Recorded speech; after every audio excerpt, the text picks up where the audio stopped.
Sir Desmond Stirling's Satan's Claws Are Coming to Town, Episode 5.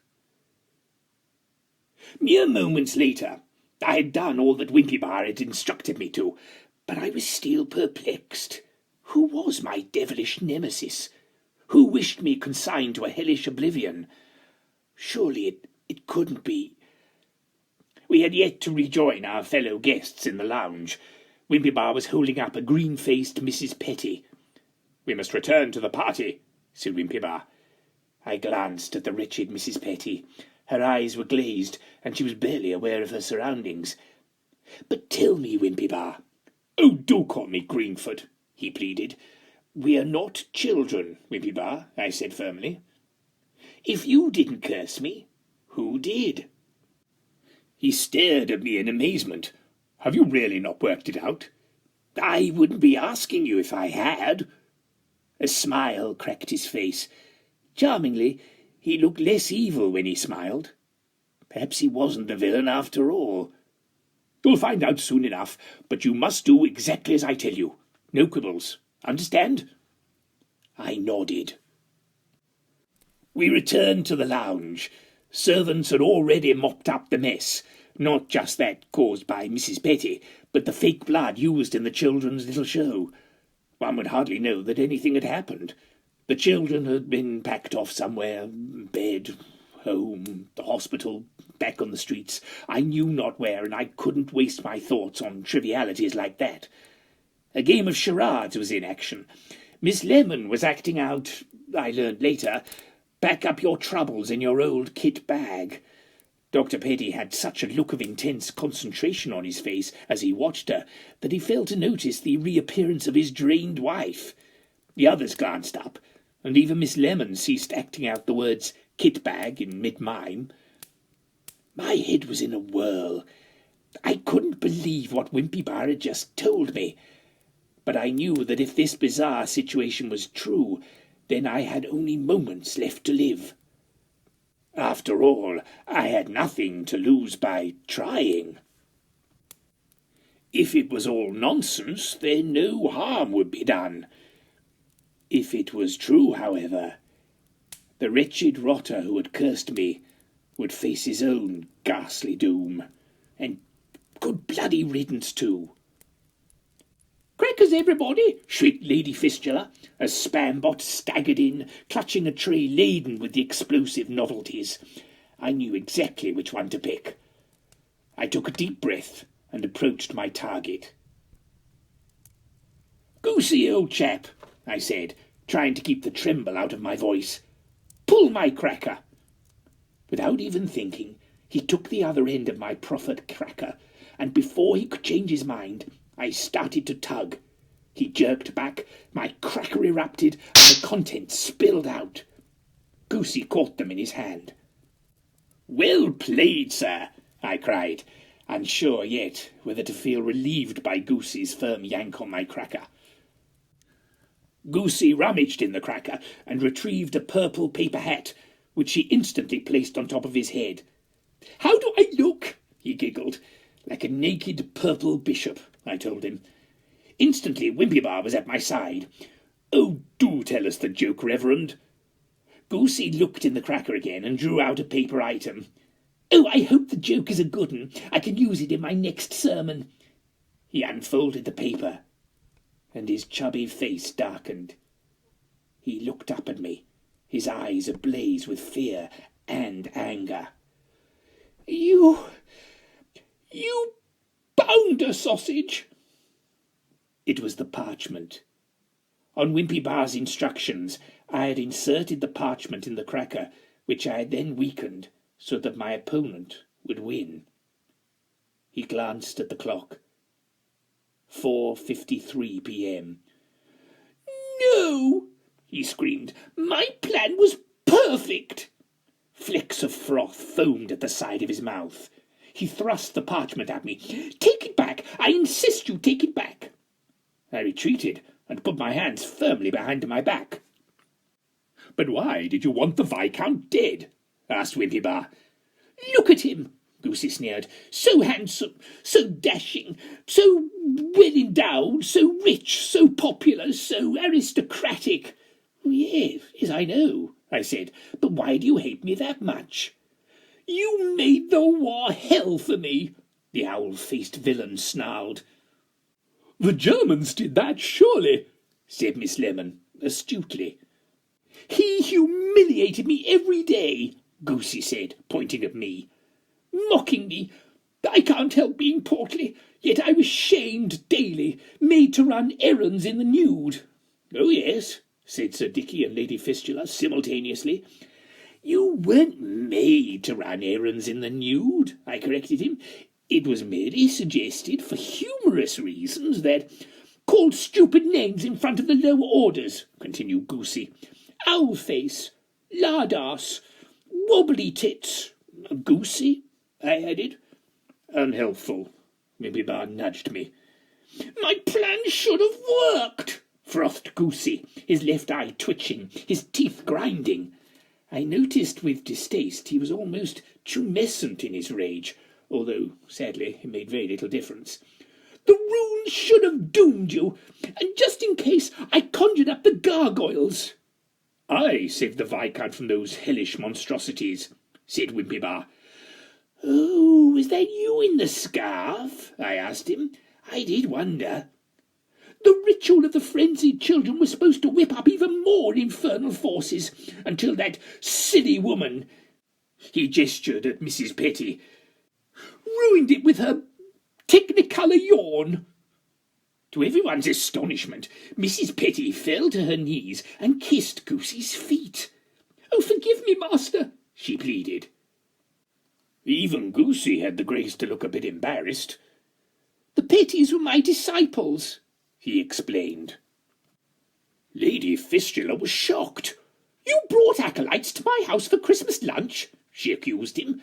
You told me they were devout nudists. Look at her.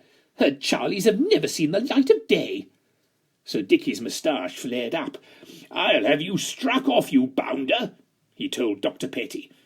It was her, said Dr. Petty, gesturing at his prostrate wife with one hand, cupping his orchestras with the other. She had a bit of a thing for the vicar. I had no say in the matter. I didn't want to come. Removing one's underpants in public. It's not decent. Oh, you utter weed, exclaimed Lady Fistula. That level of modesty won't stand you in good stead as either a nudist or a Satanist, said Wimpybar wryly. Or a ballet doctor, I chipped in. It's all failed, said Goosey sadly. His shoulders slumped lower than his nipples. And now I'm doomed. I felt a bit sorry for him. Can't you, I don't know, absolve yourself of the curse? He shook his stout and bespectacled head. You sold your soul to the devil, said Wimpybar in horror. I hope you kept the receipt, said Miss Lemon. The clock struck 5. Goosey's eyes saucered, and he said in a forlorn voice, Oh, cripes. Miss Lemon waved her hand in front of her nose. Brimstone, she said in disgust. No, that was me, said Goosey, his teeth chattering. I must get out of here. There's nowhere to run, warned Wimpybar. Goosey didn't heed him, and booting Mrs. Petty away from his feet, ran from the lounge, yours truly hot-footed after him. Judging by the sounds, in his panic he wasn't looking where he was going. I found Spambot the butler on his back, legs waving in the air, unable, turtle-like, to get to his feet again. I reached the vestibule, which looked as though a hurricane had blasted through it. I surmised that Goosey had crashed into the crucifix, knocked it over, ricocheted into the suit of armour, and tipped that over as well. The swastika flag was missing too. I dashed out into the snow, my bare feet balking at the frosty ground. The weather outside was frightful, and I hated going out in the snow. The icy wind whipped viciously through the short and curlies. Taking a leaf out of Dr. Petty's book, I cupped the old meat and two veg, not from modesty, but to prevent frostbite. I stared around, blinded by the snowy tumult. There was no sign of Goosey.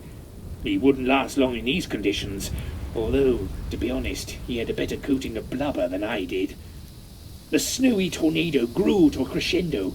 My ears were assaulted by a frightful racket, like the foulest carol singers shrieking in agony.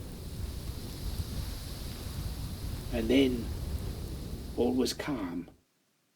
All was bright. The snow ceased. There was no sign of Goosey. First thing I noticed was that the snowmen had vanished. All that were left were little mounds of snow, topped with discarded hats and scarves. Then I spotted Goosey.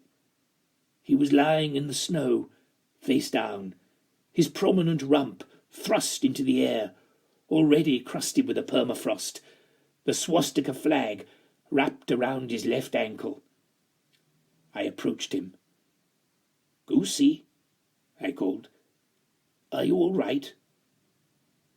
No reply. "Goosey?" But as I neared him, I espied with horror that he was already blue, his lifeless eyes goggling behind ice-encrusted spectacles. The final horror, though, was that every orifice was stuffed with carrots. And that, young Simon, is how yours truly began his esteemed career as a vanquisher of the evil forces which besiege this benighted world. "Crikey!" replied Simon. Not quite the admiring response I had desired, but words weren't his strong point. "But what happened after you found Goosey?" Simon asked. "I went back inside, frozen to the marrow. I narrowly avoided chilblains on the orchestras by jumping into a hot bath, aided by those two charming maids. Polynesian, I later learned, and then we continue with our Christmas celebrations. The local plod later removed Goosey's body. We didn't want to sully his reputation with gossip of devilry, so we told everyone he'd got frightfully drunk, gone outside to indulge in some self-abuse with carrots, and fallen asleep in the snow and died of hypothermia. No one quibbled. Henceforth, under the tutelage of both Dr Greenford Wimpybar and Miss Diabetesia Lemon, I learned all that was necessary to confront the armies of darkness. And thanks to the darling Sir Dicky and Lady Fistula Whizzer Chips, I embraced the joys of nudism and have exposed myself all over the world." "What happened to the Petties?" asked Simon. "Last heard he was attempting to atone for his sins by treating the poor somewhere ghastly in the East End, while also campaigning to make nudity illegal, the ridiculous man. She fell in with a bad crowd and ended up as a drug-addled stripper. Banged up in Chokey, Holloway, I think." "But whose obituary reminded you of all this, Uncle?" "Ah, yes.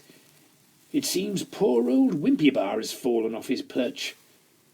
A blessed relief, to be sure.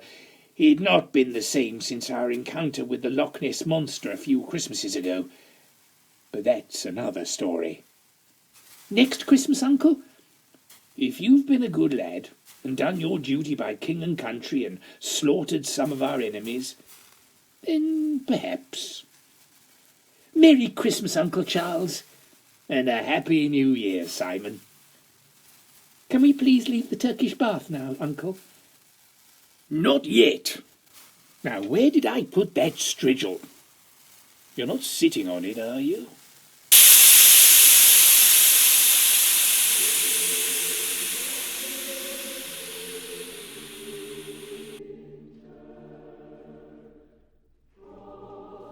Sir Desmond Stirling was written and performed by Anthony Keetch.